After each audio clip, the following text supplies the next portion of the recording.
Hi everyone, it's Matt Weaver, and thank you for joining me for your morning shot.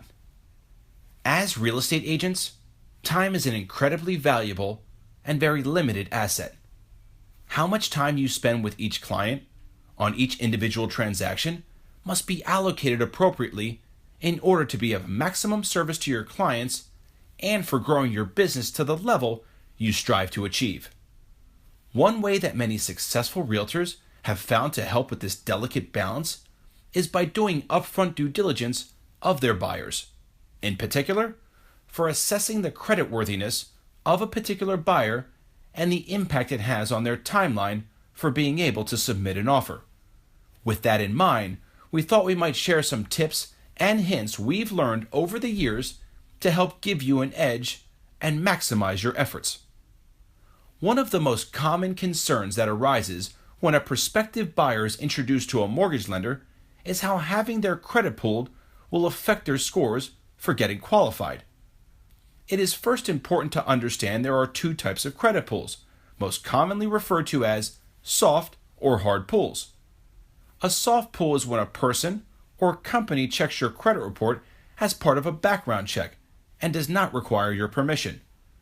These type of inquiries have no impact on your credit scores.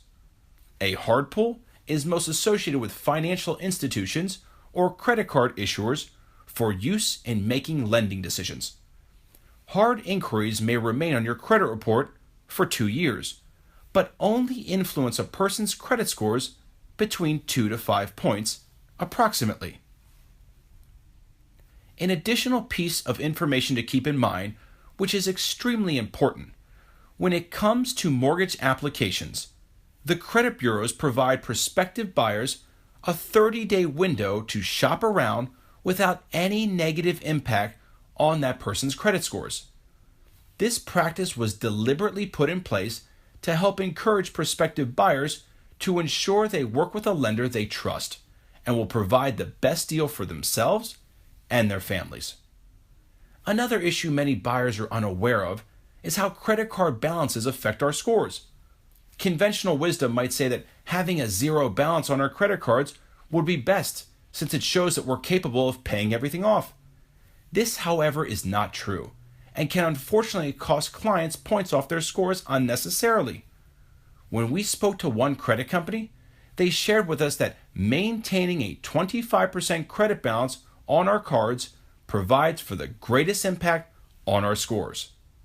Remember, it is our utilizing and repaying of credit that results in favorable credit scores. One other interesting thing to consider, if you're working with young first-time buyers with less credit history, in general, it's suggested that the magic number for minimal trade lines on the report is 3. So keeping that in mind, if a client needs some score improvement, have them take a look at their credit through, let's say, Credit Karma.